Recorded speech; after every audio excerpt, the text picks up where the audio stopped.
Nous sommes dans la province de Kasaï-Oriental, pratiquement dans la commune de Bipemba, au PMKO. Je crois que c'est une énième fois que j'interviens sur ces projets d'électrification de Mbuji-Mayi. Là, nous sommes à l'étape d'exécution de travaux de postes extérieurs.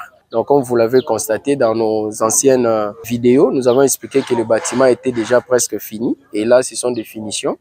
Et là, à l'extérieur, quand vous allez observer, vous allez voir que nous commençons déjà les postes extérieurs. Dans les postes extérieurs, nous faisons les tranchées des câbles, d'où passeront les câbles. Et bien après, nous allons faire les travaux liés aux fondations des équipements électriques. Bon, à l'intérieur du bâtiment, il y a des travaux de fixation des aluminiums, des portes et fenêtres.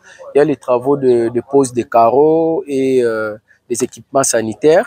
Déjà, dans les quelques jours qui suivent ici, le peintre aussi va commencer avec les travaux de la peinture.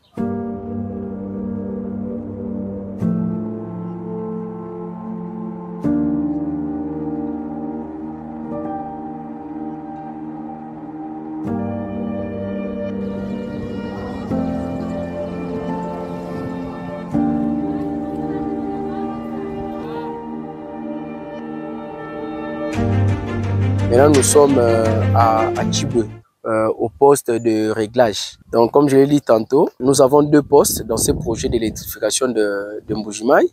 Ici, présentement, c'est le poste de réglage de Tchiboué. Alors, à partir de ces postes, nous allons soutirer les courants de la SACIM.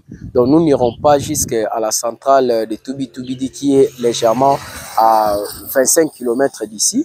Et nous allons, à partir de ces poteaux ici, soutirer le courant et entrer dans notre poste ici, qui est un poste de 5 MW. Alors, les travaux qui sont en train d'être faits actuellement, ce sont les travaux des postes extérieurs. Le bâtiment lui-même a déjà, en termes de grosses œuvres, c'est déjà fini. Vous avez constaté que ce sont des travaux de finition. Et ces travaux de finition, c'est pratiquement des équipes.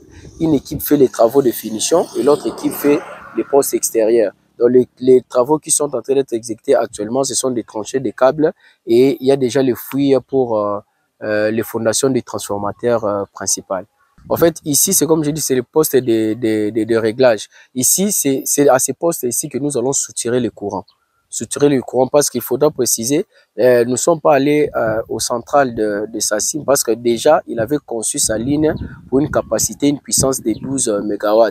Donc, pour ne besoin d'aller jusqu'à la centrale, nous avons soutiré juste le courant ici parce que sa ligne a déjà cette puissance-là.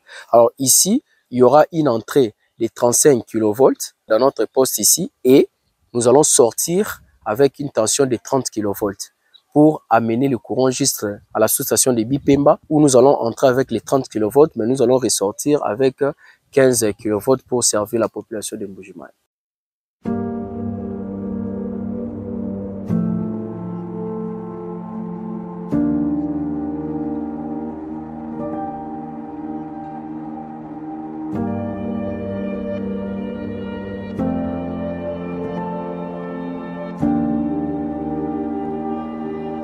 Nous sommes sur la ligne, nous sommes dans le tronçon Katende, PMKO, Bipemba.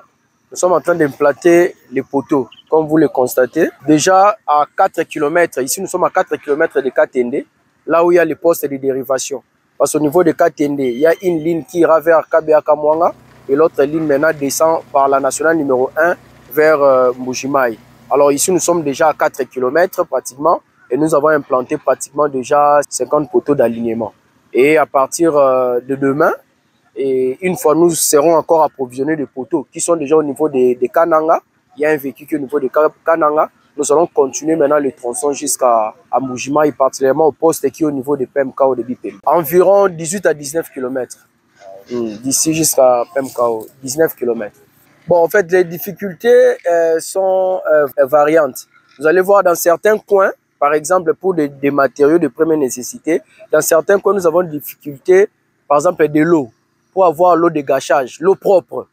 Vous allez voir, dans certains coins, les sources sont proches. Dans d'autres coins, les sources sont très éloignées. Et ça augmente la main-d'œuvre, bien entendu aussi le coût en termes d'argent. Et ça ralentit le travail. Ouais. Et dans certains coins aussi, il y a difficulté en termes d'accessibilité pour alimenter en matériaux tels que gravier, ciment et autres. Et la grande difficulté, il faudra le dire, ce n'est que l'approvisionnement des poteaux. Ça, on nécessitera de le dire parce que pour que le poteau nous quitte Kinshasa pour Chikapa où c'est stocké, Chikapa, Kananga et Kananga pour ici, ça nous prend des mois. Et là, nous sommes vraiment en difficulté quant à ça. Mais pour le matériau de première nécessité, nous trouvons toujours des solutions. Même si la distance est beaucoup plus éloignée de là où nous implantons jusqu'à la source, nous cherchons toujours des moyens pour y remédier. Bon, ce sont des encouragements. Vous avez vu avec des collègues, nous sommes en train de nous battre au jour le jour pour respecter la durée des travaux qui avait été déjà fixée par le maître d'ouvrage qui est la SNEL.